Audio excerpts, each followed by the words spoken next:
Hi, welcome back. This is Dixie Good with the beginning of video 12 of my watercolor a day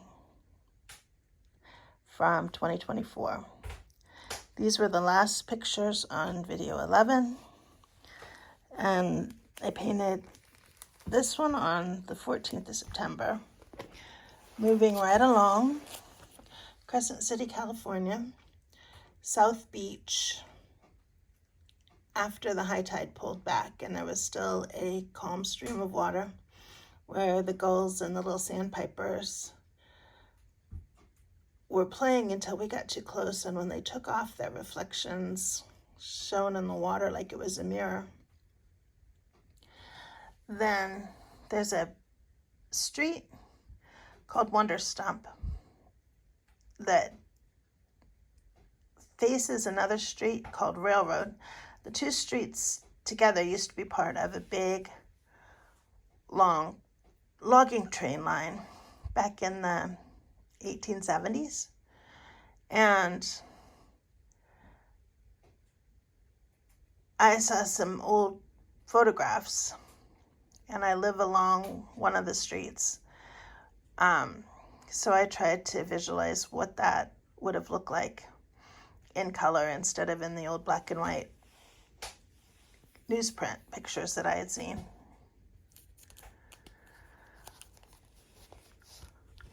And let me see. What I have here is a picture that Pat Swanson posted on Facebook, saying that it could be used as a reference photo, except maybe it was on the 365 project. She said she took a picture of her sister in a restaurant in their hometown. And this is another doodle, watercolor doodle of our German Shepherd Malamute mix, Foxy.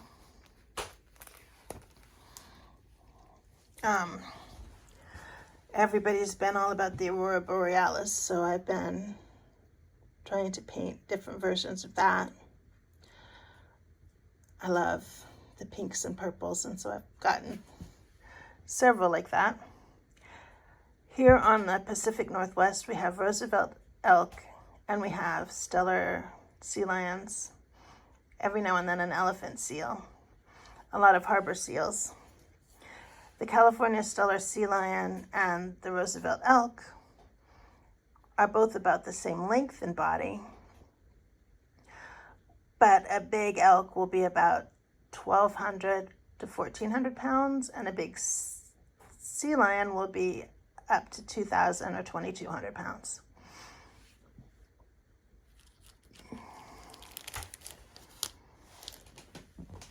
Here we have a cattle egret along one of the streams in southern Oregon, close to Loudon House campground. A full moon and some tree branches. And I'm so clear on what I've done. The other day I was taking a picture of Battery Point Lighthouse, which is kind of an island, except for that at low tide you can walk out to it. And as I was taking the picture, when there was nobody around me at all, suddenly these big bubbles started drifting past, so I don't know where they came from. And then this, my grandson is 8 years old, nonverbal, autistic, loves bubbles, dressed up as an astronaut last year for Halloween.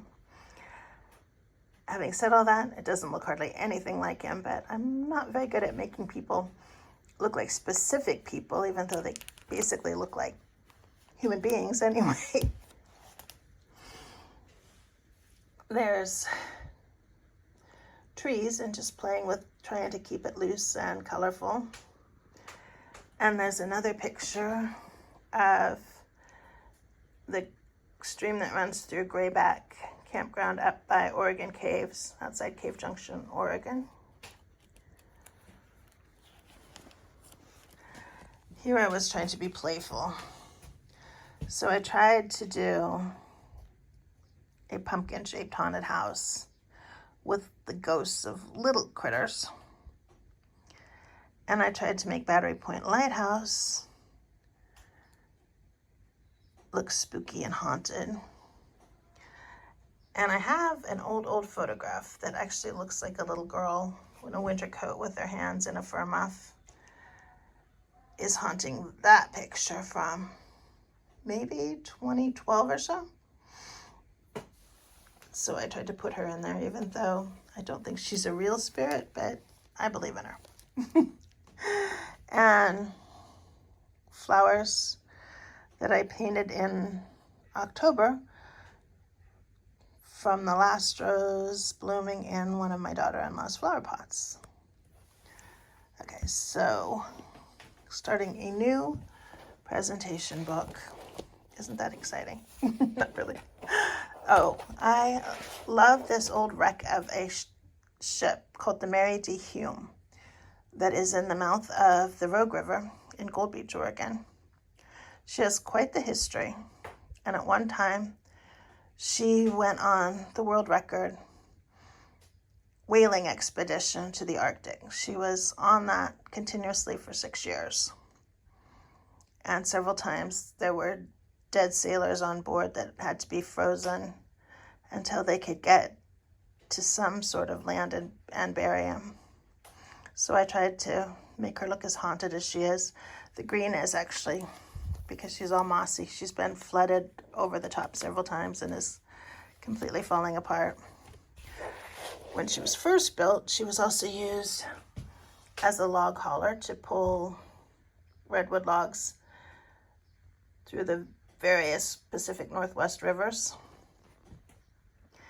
And this is where her final resting place is. I think it's the Patterson Memorial Bridge. I could be wrong on the name of it, but it's across the Rogue River right there at the mouth of the Gold Beach Rogue River area. And there is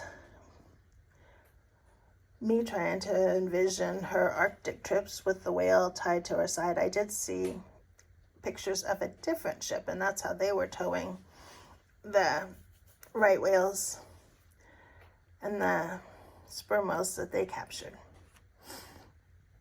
And this is a photo that was not taken by me that I used as a reference, but the man who has the Mary D. Hume page on Facebook gave me permission, actually asked me to use his photo as a reference and paint that one too. So I've done 5 so far of Mary. And these, there is Andrea Nelson does painting tutorials on Facebook, and she did the fox one and she did the redbird one on 2 facing pages on her sketchbook. Yeah. And then I tried again. Her birch trees are painted by dipping the edge of a credit card in paint and then dragging it. And then this was blobs and doodles of water, and then using a brush pen and a ballpoint pen while sitting in the pickup line waiting for my granddaughter after school. And this was a photo I took looking down into our black Rubbermaid cart that we used to haul firewood after it had rained and the cart had been parked for a while out under the sweet gum tree. And I tried to do ghosts playing outside the haunted house, both daytime version and a nighttime version. Because, you know, it's almost Halloween. And there's one of my favorite little kid Halloween stories, the chocolate chip ghost story. And again, the family, after moms come home with all the white foods they need to eat, but they've been helping themselves to things like strawberries, carrots, spinach, grape juice, and chocolate chip ice cream.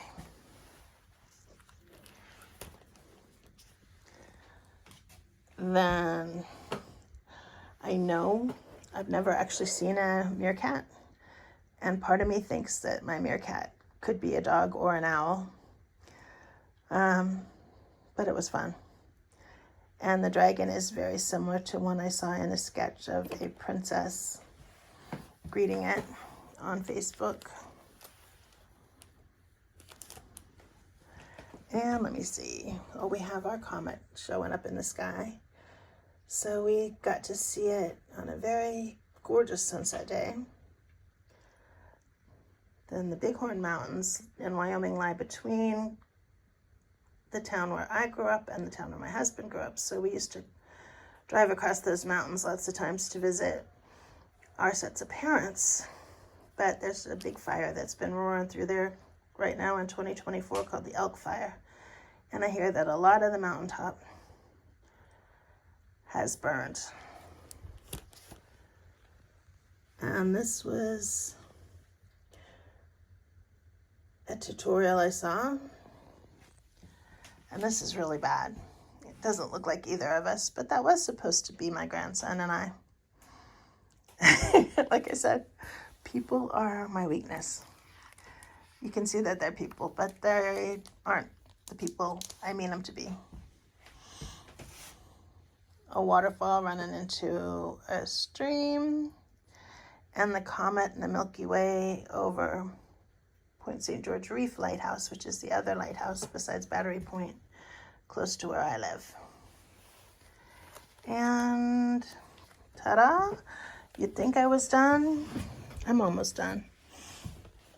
I've been doing pictures from a free photo for artists to use page on Facebook. This was a reference by D. Hansen.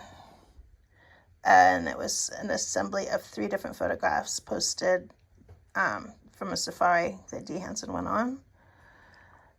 Then the leopard was a zoo picture posted by John Cameron. And the goose, I didn't write the name of the person who took it on there, which it's also on the free one, free photos for artists use on Facebook.